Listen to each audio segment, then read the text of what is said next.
اللہ کا ذکر کر لیا ان کی روح بھی سیراب ہو جاتی ہے، ان کا جسم بھی سیراب ہو جاتا ہے۔ سبحان اللہ۔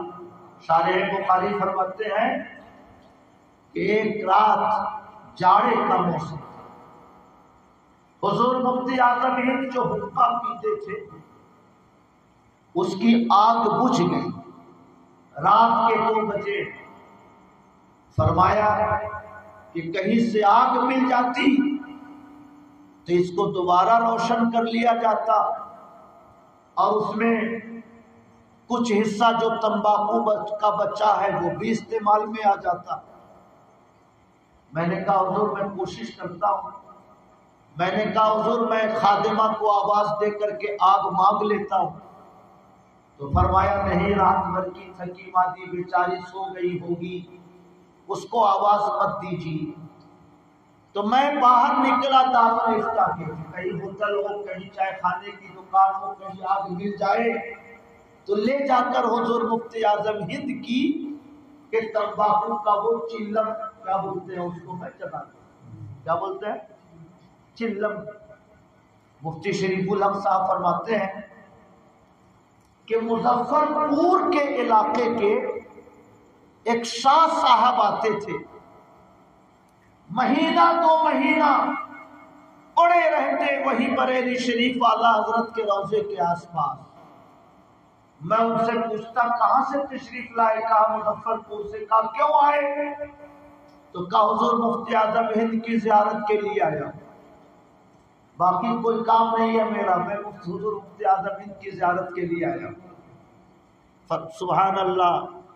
جب حضور مفتی اعظم ہند نے فرمایا کہ کہیں سے آگ مل جاتی تو کوئلہ جلا لیا جاتا، مفتی شریف الحق صاحب فرماتے ہیں کہ میں نے بہت کوشش کی مگر کہیں آگ نہیں ملی۔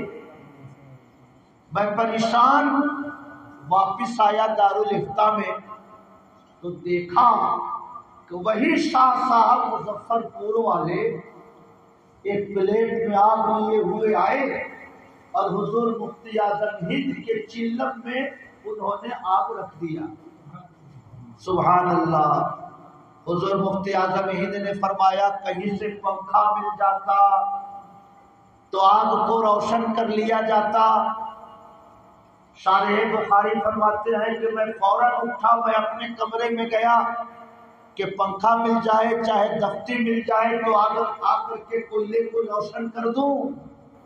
ابھی جا کر آئے ہوئے مجھے 1-1.5 منٹ بھی نہیں ہوئے ہوں گے کہ میں نے دیکھا کہ حضور مفتی اعظم ہند کا وہ چلم بالکل جل رہا ہے، آگ اس میں روشن ہے۔ مجھے بڑا تعجب ہوا کہ یہ شاہ صاحب آگ کہاں سے لے آئے؟ میں نے تو پورا کھنگال ڈالا اور میں نے پنکھا بھی تلاش لیا، پنکھا نہیں ملا تو آگ جلنے کیسے لگی؟ کہا میں مطمئن ہو گیا۔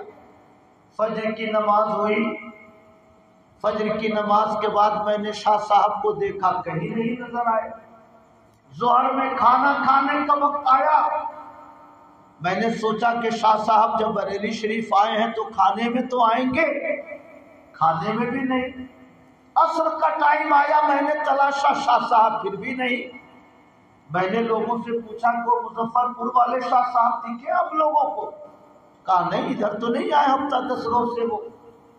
میرے دل میں عجب سی کھلبلی مچنے لگی کہ شاہ صاحب آئے نہیں ہیں تو رات میں آگ کون لے کر آیا تھا؟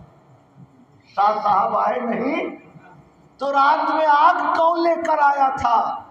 اور اگر شاہ صاحب رات میں آئے تھے تو ابھی کہاں ہے وہ؟ پھر مجھے ایسا لگا کہ اصل میں وہ جنات تھے جو شاہ صاحب کی شکل میں ظاہر ہوئے تھے تاکہ حضور مفتی اعظم ہند کی چلم کو وہ روشن کر سکیں۔ وہ شاہ صاحب نہیں تھے بلکہ وہ حضور مفتی اعظم ہند کے جن مرید تھے جو شاہ صاحب کی شکل میں حضور مفتی اعظم ہند کے چلم کو روشن کرنے کے لیے رات میں تشریف لائے۔ کہیے سبحان اللہ، اور محبت سے کہیے سبحان اللہ۔ اس لیے میرے بھائیوں، جی کتنے بجے؟ ایک 38 میں ہے شاید 37 38 ہے تب ہے 10 منٹ جب تک لا کے رکھیے درود شریف پڑھیے اللہم صلی علی سیدنا و مولانا محمد معدل الجود والکرم وعلی آلہ وصحبہ وبارک وسلم صلاۃ و سلام علیک یا رسول اللہ صلاۃ و سلام علیک یا حبیب اللہ۔ مجھے ایسا لگتا ہے کہ کبھی اپنے حضور مفتی اعظم ہند کی فاتحہ والا وہ واقعہ سنایا ہے۔ ایک بار 13 محرم کو میں ہاوڑہ گیا، ٹکیا پاڑا میں حاجی قاسم صاحب انہوں نے مجھے بلایا تھا عرس مفتی اعظم ہند کے موقع پر، اسی تاریخ کو 4-5 سال پہلے کی بات ہوگی۔ تو یہی جب وقت آیا 1:38 کل کا وقت، پورا اسٹیج فاتحے اور شیرینی کی چیزوں سے بھر گیا۔ تو میں نے تو کبھی ایسی نیاز دیکھی نہیں۔ ہم تو جانتے تھے کہ روٹی چاول گوشت بہت ہوا تو زردہ یا شیرینی رکھ لیے، پورا اسٹیج بھر گیا۔ میں بہت احتیاط سے کہوں تو کہہ سکتا ہوں کہ کم سے کم 50 پلیٹ رہی ہو اور 50 قسم کی چیزیں رہی ہو، کسی میں انڈا، کسی میں بریانی، کسی میں زردہ۔ ایک پلیٹ میں روٹی اور لال مرچ کی چٹنی رکھی، تو وہاں تو ہم نے کچھ نہیں کہا۔ جب فاتحہ پڑھی لی گئی تو ایسے پلیٹ بڑھائی جاتی سامعین کی طرف، لوگ کھا کر پھر پلیٹ واپس کر دیتے، پھر پلیٹ ادھر بڑھا دی جاتی، لوگ کھانا کھاتے، تبرک کھاتے، پھر پلیٹ واپس کر دیتے۔ پھر اخیر میں جو پلیٹ بچ گئی وہ ان کے گھر چلی گئی۔ تو میں نے حاجی صاحب سے پوچھا، ان کے گھر پہنچے، بغل ہی میں گھر تھا 10 قدم کی دوری پر۔ میں نے کہا حاجی صاحب گوشت تو سمجھ میں آیا، بریانی تو سمجھ میں آئی، چاول اور کوفتہ تو سمجھ میں آیا، مگر وہ روٹی اور چٹنی سمجھ میں نہیں آئی۔ وہ لال رنگ کی چٹنی آپ نے کیوں رکھی تھی؟ یہ تو میں نے پہلی بار زندگی میں دیکھا ہے۔ تو حاجی صاحب نے کہا کہ جب ہمارے پیر و مرشد ہاوڑہ تشریف لاتے تھے تو کم سے کم 100-200 لوگ پیچھے پیچھے چلتے تھے۔ جس مرید کے گھر جانا ہوا 100-150 لوگ 200 لوگ پیچھے پیچھے چل رہے۔ اب کتنے لوگوں کے کھانے پینے کا انتظام گھر والا کرتا؟ خوشحال مرید ہیں وہ تو کر لیتے تھے، مگر کوئی غریب آدمی لوگ کہاں سے اتنے لوگوں کا کھانا بناتا؟ تو ایسے مریدوں کو خبر کرواتے تھے حضور مفتی اعظم آتا کہتا حضور میرے گھر تشریف لے چلے، میں بھی آپ کا مرید ہوں۔ تو فرماتے آؤں گا، مگر روٹی اور لال مرچ کی چٹنی بنوانا، میں بہت شوق سے کھاتا ہوں۔ تو مرید کو بھی بہت خوشی ہو جاتی کہ میرے پیر نے مجھ سے فرمائش کی ہے، اور مرید کے اوپر بوجھ بھی نہیں پڑتا تھا۔ آدھا کلو مرچ کی چٹنی میں کتنا پیسہ لگنا ہے، سمجھ رہے ہیں؟ ایک روٹی اور اس پہ تھوڑی سی چٹنی، وہ ایسے بانٹ دی جاتی، سب لوگ ایک ایک روٹی تھوڑی تھوڑی چٹنی کھا لیتے۔ کہا میرے پیر و مرشد غریب مریدوں کے گھر جب جاتے تو فرمائش کر کے وہ روٹی چٹنی بنواتے تھے۔ اس لیے میں جب بھی اپنے شیخ کی نیاز پیش کرتا ہوں تو وہ روٹی اور لال مرچ کی چٹنی بھی رکھتا ہوں، اس امید پر کہ عالم برزخ میں جب میرے شیخ کی نظر اس روٹی اور چٹنی پہ پڑے گی تو شاید ان کی روح اس سے خوش ہو جائے گی، اور ان کی دعاؤں سے اللہ تعالیٰ میری آخرت کو بہتر بنا دے گا۔ کہیے سبحان اللہ، اور محبت سے کہیے سبحان اللہ۔ اس لیے میرے بھائیوں، بڑے خوش نصیب ہیں وہ لوگ جنہیں حضور مفتی اعظم ہند کا دامن کرم میسر ہے۔ بڑے خوش نصیب ہیں وہ لوگ جن کے ہاتھوں میں حضور مفتی اعظم ہند کا دامن ہے۔ آپ بلا خوف تردید یہ کہہ سکتے ہیں کہ پورے ہندوستان میں جہاں جہاں حضور مفتی اعظم ہند کا کوئی مرید آپ کو نظر آ جائے وہ سنی ہوگا، صحیح العقیدہ ہوگا، متسلم سنی ہوگا، نمازی ہوگا، حق کے اوپر ڈٹنے والا ہوگا۔ ایسا بافیض پیر جب ہو تو اس کے مرید میں اس پیر کا فیض ضرور جلوہ کرتا ہے۔ سبحان اللہ۔ اس لیے کسی شاعر نے کہا تھا، ڈھونڈتے ڈھونڈتے اس شہر میں تھک جاؤ گے، ایسا مرشد نہ زمانے میں کہیں پاؤ گے۔ اللہ کا شکر ہے کہ حضور مفتی اعظم ہند رضی اللہ تعالی عنہ ہم سب کے شیخ ہیں، ہم سب کے مرشد ہیں۔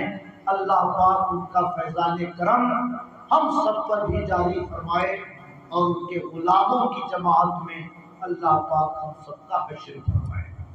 مگر یہ بات میں نے شروع میں کہی کہ کسی بھی شیخ سے اپنے دلوں کا رشتہ مضبوط کرنے کے لیے یہ ضروری ہے کہ فجر کی نماز کے بعد آدھے گھنٹے، پون گھنٹے، 10 منٹ، 20 منٹ مصلی پہ بیٹھے رہیے، اللہ کا ذکر کرتے رہیے، قرآن شریف پڑھتے رہیے، پھر فاتحہ پڑھیے، شجرہ پڑھیے اور اپنے تمام آقایان نعمت کی روحوں کو ایصال ثواب کیجیے۔ روزانہ جب ایصال ثواب کریں گے تو ان کی روحوں سے آپ کا ایک تعلق قائم ہوگا، اور وہ تعلق جب مضبوط ہوتا جائے گا تو آپ مشکل میں رہیں گے تو ان کی روح جلوہ گر ہوگی، آپ ان کو مدد کے لیے پکاریں گے، وہ کرم فرمائیں گے، قبر میں آپ پہنچیں گے، ان کی روح وہاں بھی دستگیری فرمائے گی، مگر ان کی روحوں سے اپنے دلوں کا رشتہ مضبوط کرنے کے لیے ضروری ہے کہ کم سے کم 24 گھنٹے میں ایک بار ان کے نام سے ایصال ثواب ضرور کیا جائے۔ سمجھ رہے ہیں؟ اللہ کے پیغمبر فرماتے ہیں جو نماز پڑھے فجر کی وقعد علی مصلاہ، اور اپنے مصلا پہ بیٹھا رہے، وَيَذْكُرُ اللَّهَ، اور اللہ کا ذکر کرتا رہے، حَتَّى تَطْلُعَ الشَّمْسُ، یہاں تک کہ سورج نکل جائے، ثُمَّ صَلَّى رَكْعَتَيْنِ، پھر 2 رکعت نماز پڑھ کر اٹھے تو رجع بِحَجٍّ وَعُمْرَةٍ، وہ ایک حج اور ایک عمرہ کا ثواب لے کر اپنی جگہ سے اٹھا کرتا ہے۔ کہیے سبحان اللہ، محبت سے کہیے سبحان اللہ۔ حضور مفتی اعظم ہند کو تو ہم نے نہیں دیکھا، مگر ابھی بلاسپور میں حضور اسجد میاں تشریف لائے ہوئے، تو جس کمرے میں ان کا قیام تھا وہیں پر میرا بھی قیام تھا۔ جلسہ جب ختم ہوا 3-4 بجے کے قریب تو ہم لوگ اپنے قیام گاہ پر پہنچے، تو اسجد میاں کو ہم نے دیکھا کہ نماز پڑھ کر وہ اسی طرح بیٹھے رہے، اللہ کا ذکر کرتے رہے۔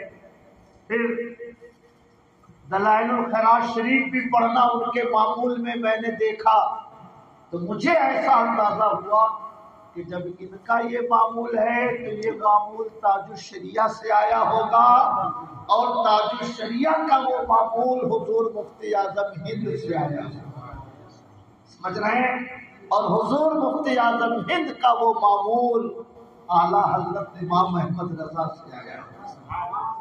اس لیے میرے بھائیوں، فجر کی نماز کے بعد آدھا گھنٹہ وہیں بیٹھے رہیے، نہ چائے کھانا جائیے، نہ کسی دوست سے ملیے، نہ کسی سے ٹیلی فون پر بات کیجیے، جہاں نماز پڑھیے، مسجد میں تو مسجد میں، گھر پر تو گھر پر، مگر وہیں بیٹھے رہیے۔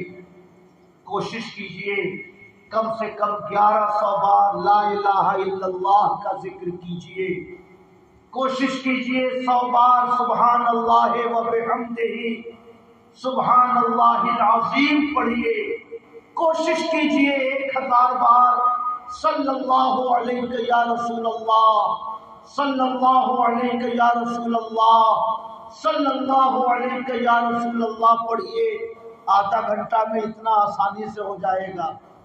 جب تک سورج نکلتا ہے 5:25 پر، تو 15-20 منٹ کے بعد وقت مغرب ختم ہو جائے گا۔ وہیں پہ 2 رکعت نماز اشراق پڑھیے، سلام پھیریے، اپنے بزرگوں کے نام فاتحہ پڑھیے، پھر اپنے کاروبار میں، زندگی کی ضروریات میں لگ جائیے۔ اللہ کے پیغمبر فرماتے ہیں جو ایسا کرتا ہے رجع بحجۃ و عمرۃ، وہ ایک حج اور ایک عمرہ کا ثواب لے کر لوٹا کرتا ہے۔ سبحان اللہ۔ مکہ شریف والا عمرہ سب کے بس میں نہیں ہے، مگر یہ والا عمرہ تو حافظ زاہد بھی کر سکتے ہے نا، حافظ زاہد کر سکتے ہیں، یہ والا عمرہ تو سب آدمی کر سکتے ہیں۔ اللہ پاک ہم سب کو توفیق خیر عطا فرمائے، اور حضور مفتی اعظم ہند کے معمولات و مراسم کو اپنانے کی ہم سب کو توفیق عطا فرمائے۔ شارح بخاری میں لکھا ہے کہ میں نے ان کے ہاتھ میں تسبیح نہیں دیکھی، مفتی اعظم ہند کے ہاتھ میں نے تسبیح نہیں دیکھی، ہمیشہ وہ انگلیوں پر پڑھا کرتے تھے۔ کیوں؟ تاکہ انگلیاں گواہ ہو جائیں۔ مگر یہ ہمارے مشائخ قادریہ کا معمول ہے کہ وہ مجمع میں اذکار ظاہری سے گریز کرتے ہیں، مجمع میں جب رہتے ہیں تو وہ ذکر خفی کرتے ہیں، مجمع میں جب رہتے ہیں تو ذکر خفی کرتے ہیں۔ ذکر خفی کا مطلب سانس کے ذریعے اللہ کا ذکر کرتے ہیں، سانس کے ذریعے، سانس لیا باہر نکلی تو لا الہ کا تصور، اور جب کھینچا تو الا اللہ، لا الہ الا اللہ، اس کو پاس انفاس کہتے ہیں، سانسوں کے ذریعے اللہ کا ذکر۔ اور اگر اس کی عادت پڑ جائے تو آدمی سویا بھی رہتا ہے تو اللہ کا یہ ذکر چلتا رہتا ہے۔